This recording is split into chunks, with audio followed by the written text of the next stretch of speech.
Je vais très bien, cher frère. Toi-même? Oui, ça va. Dieu merci. Et Abidjan? Oui, Abidjan va bien. Dieu merci. Donc, tu as la parole. Ok, merci beaucoup Il n'y a de pas me de donner la problème. parole. D'entrée de jeu, je salue tout le monde, tous les élèves, la classe, en tout cas toutes les personnes sont connectées. Et aujourd'hui, comme vous le saviez, l'actualité tourne autour de la formation du gouvernement, du nouveau gouvernement. Et en tout cas, depuis que le gouvernement a été mis en place, et nous n'avions cessé d'essayer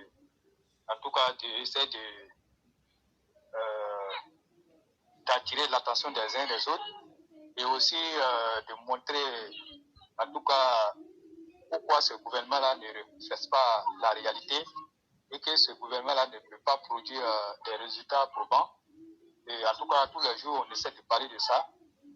Et aujourd'hui encore, je vais essayer de parler du peu que moi je sais et mon analyse, parce que moi je ne suis pas un petit esprit, et pour ne pas en tout cas voir les choses venir et puis aussi faire des projections.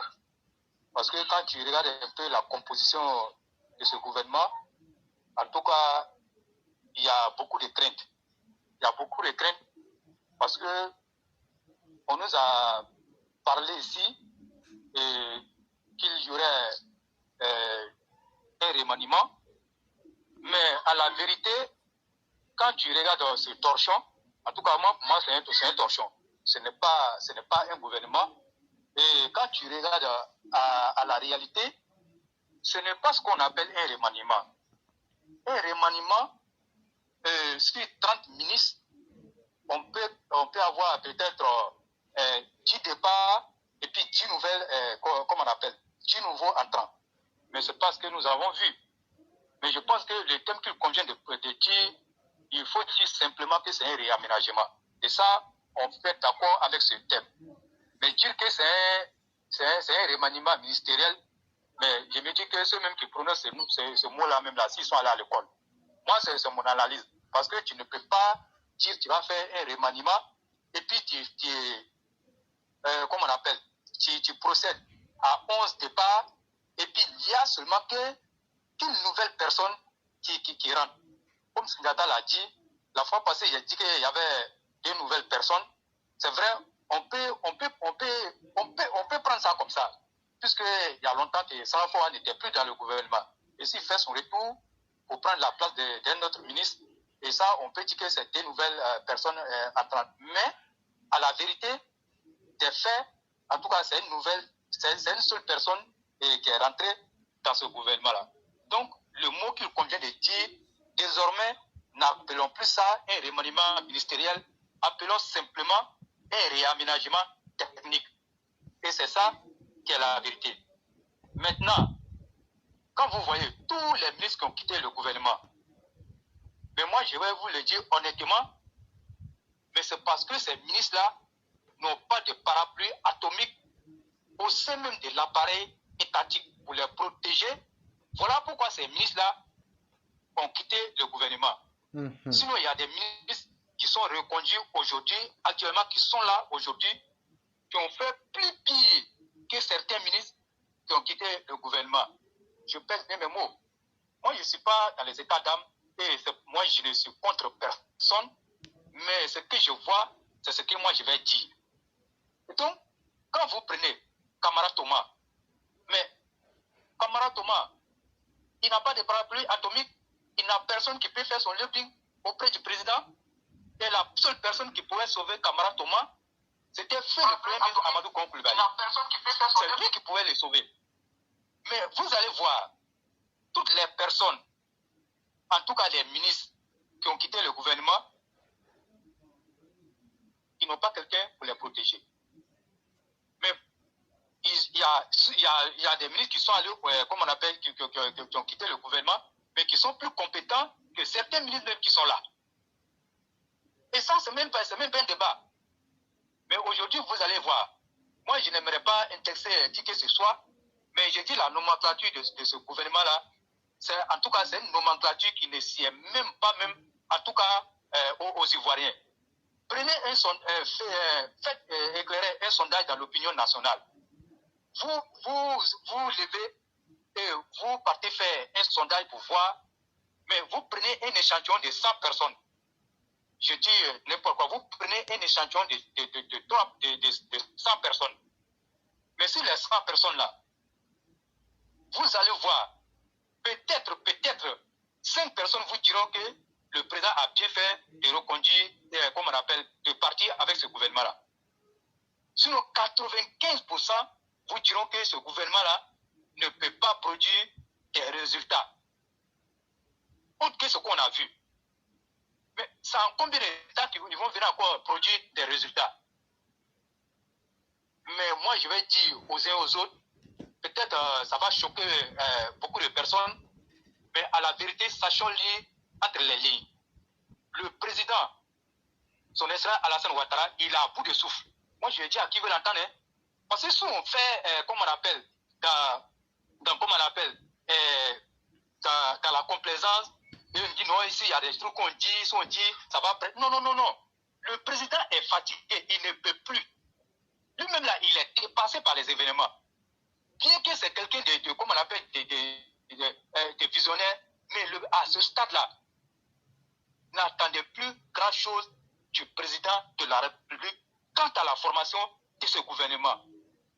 Le président, il est fatigué. Et moi-même, par moment, il arrive même que moi, je me pose des questions. Est-ce que le président de la République, son excellence Alassane Ouattara, peut terminer son mandat jusqu'en 2025? Voilà autant de questions que je me pose. Parce que quand vous regardez la médiocrité qui a pris le dessus sur comment on appelle, sur l'excellence, mais il y a de quoi à s'inquiéter. Et l'avenir même n'est même pas radieux. Parce qu'il y a des indices là. Quand vous voyez ces indices là, si l'avenir sera radieux, en tout cas, on le sait, ça automatiquement. Mais quand ça ne va pas, mais c'est pas bien.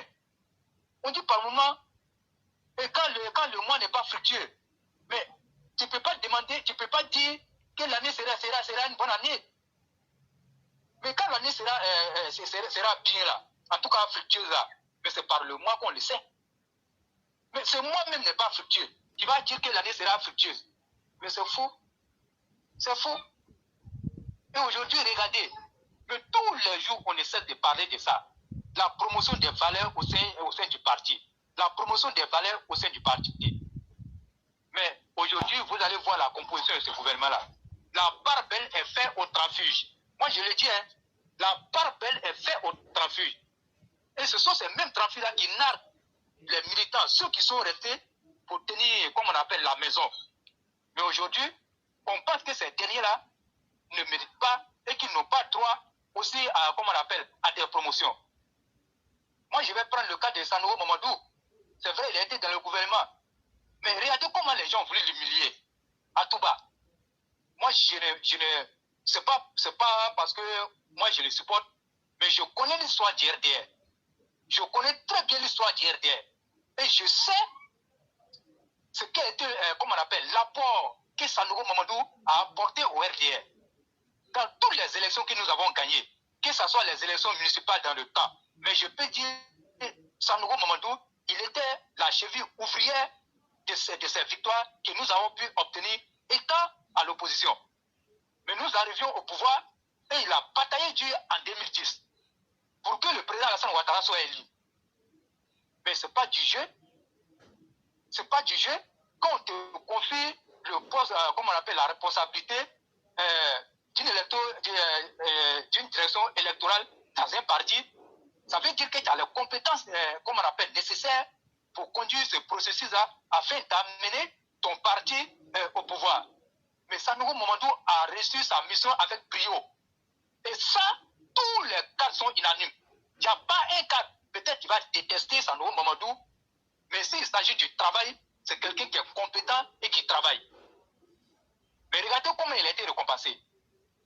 Ces dernières élections législatives, qu'est-ce qu'on n'a pas vu à tout bas? Des gens qui sont venus il n'y a même pas longtemps et qui ont tenté de le mélanger avec la complicité de certains anciens. Mais est-ce que ça c'est bon? Et aujourd'hui, on prend des nouvelles personnes pour venir narguer ces derniers. Mais je pense que ce qui est en train de se passer, c'est vraiment dangereux pour le parti. Et moi, je dis, c'est parce qu'en Côte d'Ivoire, il n'y a pas d'opposition forte. S'il y avait une opposition forte, le RHDP allait tomber. Moi, j'ai dit à qui veut l'entendre. Parce que le RHDP, quand je regarde là, il ne travaille pas à conserver le pouvoir. Il travaille plutôt dans pour certains, dans leur agenda caché, et chose qu'ils ne s'en cachent même pas. Quand des ministres tiennent des propos, du genre, si on perd le pouvoir en 2025, je vais me reconvertir et je ne serai jamais pauvre. Mais vous pensez que ça c'est bien pour l'avenir? C'est pas bien pour l'avenir. Et le président a fait, en tout cas, il a eu tort de reconduire cette équipe-là. Et par le passé, ça a été comme ça. On a vu des ministres dans les autres gouvernements. Et une fois qu'on dit qu'il y a, comme on appelle, un remaniement, et tellement qu'ils savent qu'ils n'ont rien fait, ils courent pour aller voir Henri Konan Bédié. Moi, j'en connais certains qui ont couru pour aller voir Henri Konan Bédié.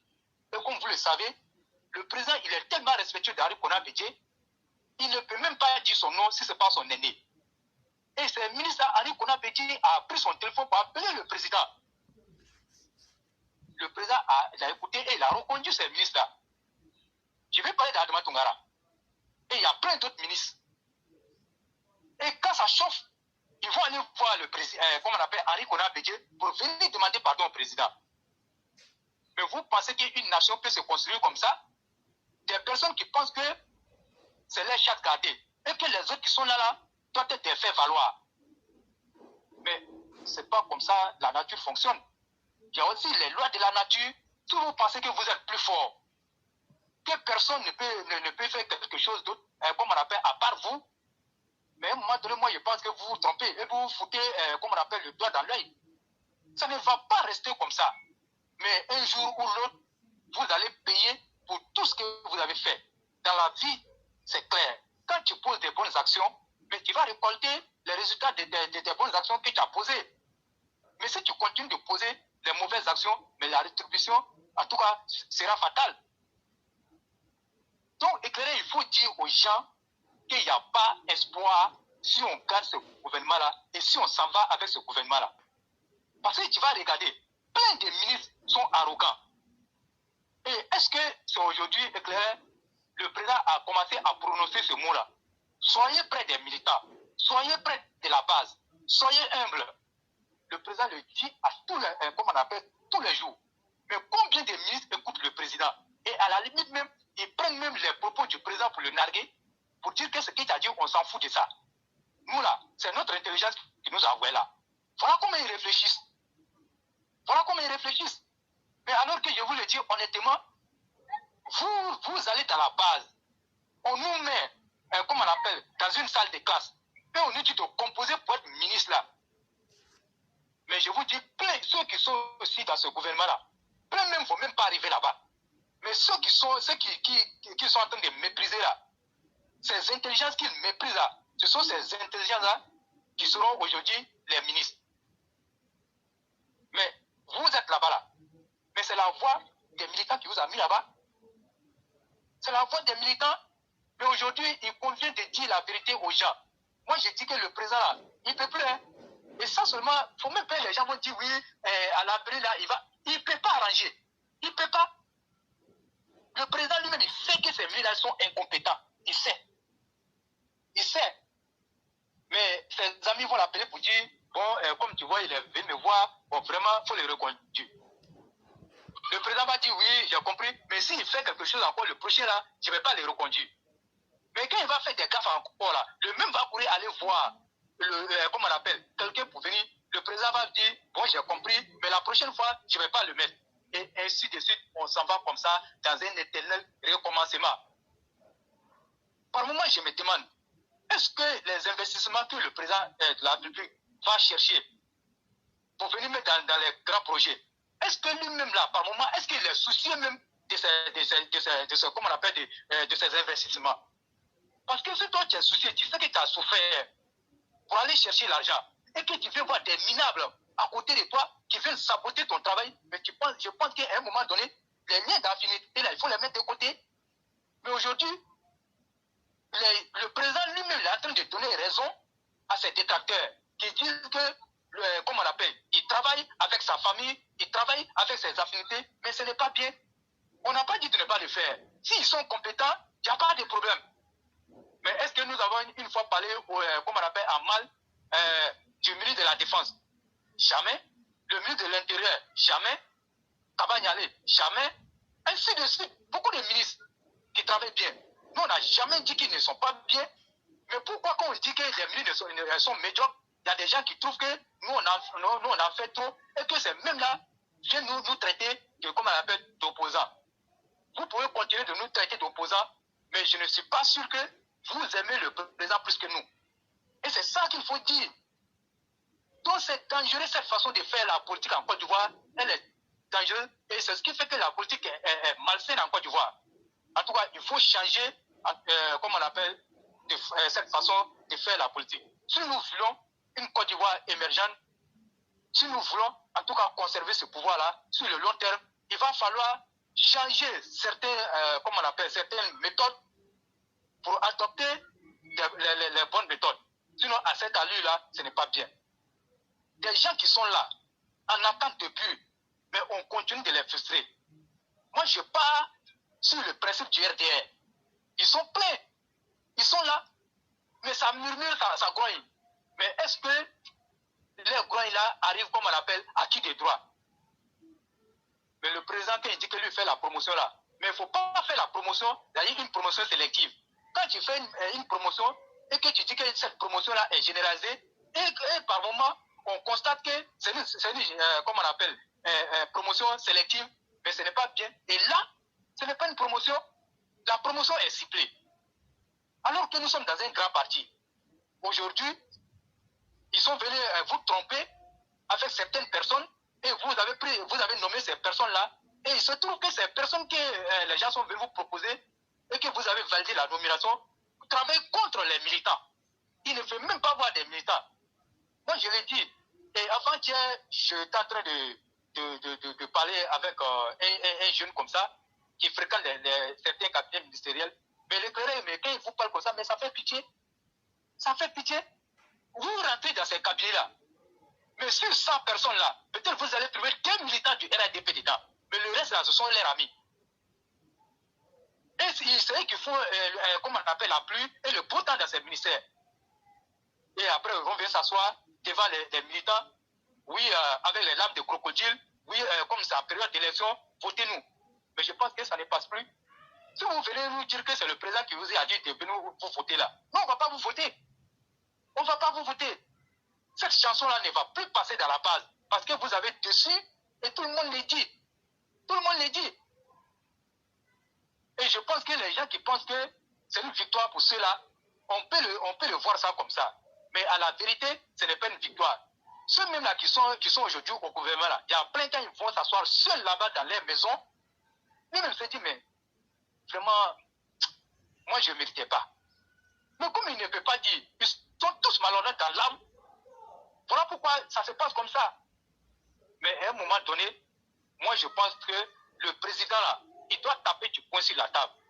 Mais ce que je suis en train de voir, il ne pourra plus. Sundiata a dit un point très important. Regardez l'âge du vice-président. Il est compétent, mais regardez son âge. Regardez son âge. Tous les jours, on a parlé de ça ici. On va encore dire Dieu merci, le fait qu'il ait nommé un vice-président, en tout cas, qui vient de la maison. Il aurait pu être trompé par des personnes qui allaient lui dire non, il faut faire comme ça, et il allait nommer un transfuge pour être le vice-président de la République de Côte d'Ivoire. Pendant que nous avons souffert pour avoir ce pouvoir. Mais on va encore dire Dieu merci, le vice-président, bien que son âge soit avancé, comme on appelle, vient de la maison. Maintenant, si la disposition que M. Attali Tchomoko a déposée, en tout cas la loi qu'il a déposée sur la table du Parlement, relativement à la limitation d'âge, si cette loi venait à être votée pour que la limite soit soit ramené à 75 ans, mais il va sentir que le vice-président ne sera plus de la course et il sera forclos. Mais les jeunes qui sont dans le parti, qui s'illustrent de la plus belle manière, mais il y a des cadres qui sont là, qui ne sont même pas dans le gouvernement et qui sont très compétents. Mais je pense qu'à un moment donné, il y a des choses qu'il faut regarder, en tout cas les choses vraies, et puis faire aussi, comment on appelle, se comporter dans le carnaval là, qui veut qu'on conserve le pouvoir. Mais si tel n'est pas le cas, mais je vous dis qu'à un moment donné, vraiment, ça ne sera pas bon pour le parti. Moi, je le répète encore, on a une opposition moustique. On a une opposition moustique en Côte d'Ivoire. L'opposition là ne peut rien faire. Voilà pourquoi vous voyez, certains cas du RADP se comportent comme ça. Sinon, si on sait qu'il y a une opposition forte, mais éclairée, vous allez voir, tous ces ministres de job là, il faut se mettre au travail. Il faut se mettre au travail. Et moi, je vous dis, ils sont là, mais aucun ministre ne réfléchit. Toute la nomenclature, tout le travail que vous voyez, c'est la seule réflexion du président. Au contraire, quand on regarde bien, dans un parti sérieux, ce sont ces mêmes-là qui devaient réfléchir pour le président et faire des propositions. Maintenant, le président doit faire maintenant la synthèse. Mais il se trouve que c'est le contraire. C'est le président qui réfléchit et qui fait sa chose. Vraiment, ce n'est pas bien. Éclairé, si vous avez quelque chose à ajouter. Cher frère, je crois que vous avez bien dit tout ce que les gens, les élèves de la classe ressentent ici. Et il faudra que ce soit bien clair. Nous le faisons parce que nous sommes inquiets pour l'avenir de la Côte d'Ivoire. Nous ne sommes pas inquiets pour nous, notre avenir, encore moins notre devenir. Parce que chacun ici fait quelque chose qui lui permet de vivre dignement. Mais il y a beaucoup de choses, on dit ici, par anticipation, les gens là, vous êtes des jaloux. Mais quand les faits viennent, tu vois ces mêmes personnes-là se cloîtrer dans un silence. Et ça, c'est le symbole de l'homme indigne. Nous sommes sur la mauvaise pente avec ce gouvernement réchauffé. Parce qu'on parlait, toi tu parlais... Pardon? C'est un torchon, il faut appeler ça torchon. Voilà. Pour nous, pour moi, ça n'a aucune valeur. Parce que je me dis qu'en termes de résultats, c'est une mafia qui a été organisée autour du président. Et je me demande même si lui-même n'est pas aujourd'hui otage même de ses proches. Parce qu'on peut tout critiquer. Mais à la fin de la journée, c'est lui le président de la République. Et c'est un homme qui doit et qui est censé être objectif. Et aujourd'hui, voir aussi la promotion et l'ampleur même de tout ce désordre autour de lui. Et aujourd'hui, c'est la médiocrité qui est plus heureuse même que les compétences autour de lui. On ne peut pas aussi dire que lui-même n'est pas coupable. Parce qu'à un moment, tu peux dire, ça ne reflète pas mes valeurs, il faut que ça cesse. Soit, il se complaît dans cette situation, parce que lui-même, à défaut de nous dire qu'il est démissionnaire, il se sera retiré stratégiquement. Mais, je le dis, pour ce que l'homme Alassane Ouattara représente, ce gouvernement ne lui ressemble pas. Et c'est une perte de temps pour la Côte d'Ivoire. Parce qu'un gouvernement, on peut compter les ministres compétents, chers frères. Allons-y. Allons-y, on va donner le nom d'un ministre compétent. Je connais Ténébrema Ouattara. Je connais Kaba Niale. Oui. Je connais encore qui faut. On cite ensemble, hein? Oui. Bakongo. Oui. Vagondo, oui, le ministre de l'Intérieur. Après encore, si tu en connais. Chers élèves de la classe, on y va, hein? Non, moi, à part, comment il s'appelle là? Ténébrema, Bakondo, Kaba Niale. Bon, vraiment, ça, moi, je... Voilà. Bon, sur un gouvernement de combien il y a combien de personnes? Au moins une trentaine, 31 personnes. Si nous-mêmes qui sommes des militants, on n'arrive pas à citer plus de 4, ce ne sont pas les opposants qui parlent. Nous, on a donné notre voix à Alassane Ouattara. Et donc, au nom de cette voix qu'on a donnée là, on a un droit de regarder et de dire ce qu'on pense. Et ce qu'on pense là, on met tous les esprits au défi de venir nous démontrer le contraire. Et donc, ce n'est pas bon.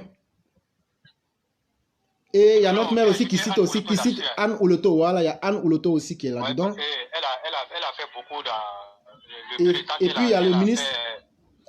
Au poste de la fonction publique, elle a fait. Oui, et puis il y a le ministre aussi, Brice aussi, qui fait beaucoup. Voilà, il y a le ministre Brice aussi. Voilà. Et voilà, il y a Mariotto aussi qui fait du bon travail aussi. Mais même Zoro Bibalo, j'ai l'impression qu'il n'a pas encore, il s'est même pas encore retrouvé. Lui-même, sincèrement, moi-même aujourd'hui, j'en suis à me demander s'il pourra être à la tâche. Parce que là où il est là, à part les premiers effets d'annonce qu'on a pu voir là, aujourd'hui, c'est un silence. On ne voit plus rien. Et donc, si c'est avec ce gouvernement-là qu'on veut convaincre les Ivoiriens, sachez que vous êtes en train de décourager les hommes intelligents dans votre propre parti d'abord.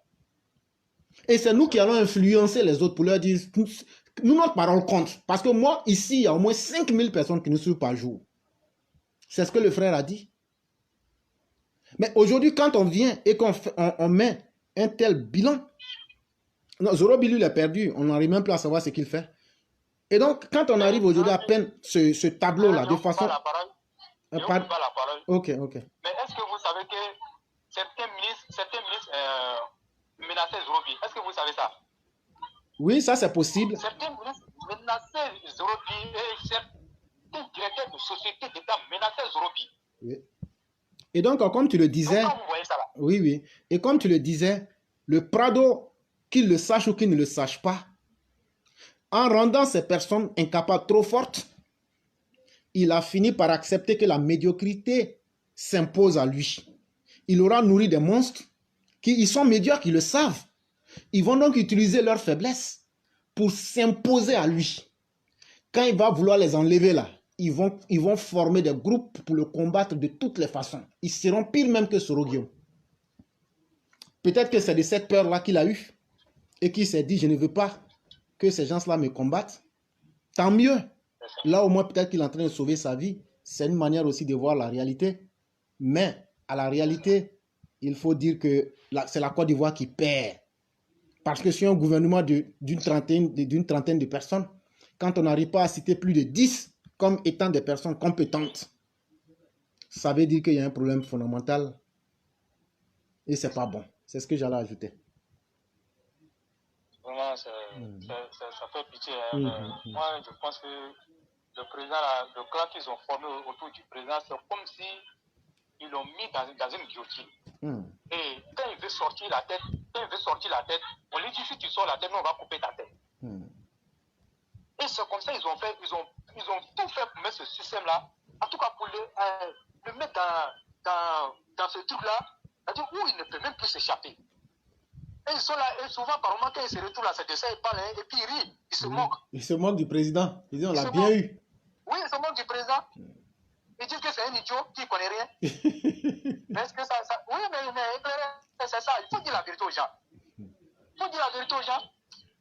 Aujourd'hui, si tu vois des gens ont pu constituer, comme on appelle, une task force pour défendre leurs intérêts au détriment des intérêts du président, mais va comprendre que c'est grave. C'est grave. Et vraiment, ça fait pitié.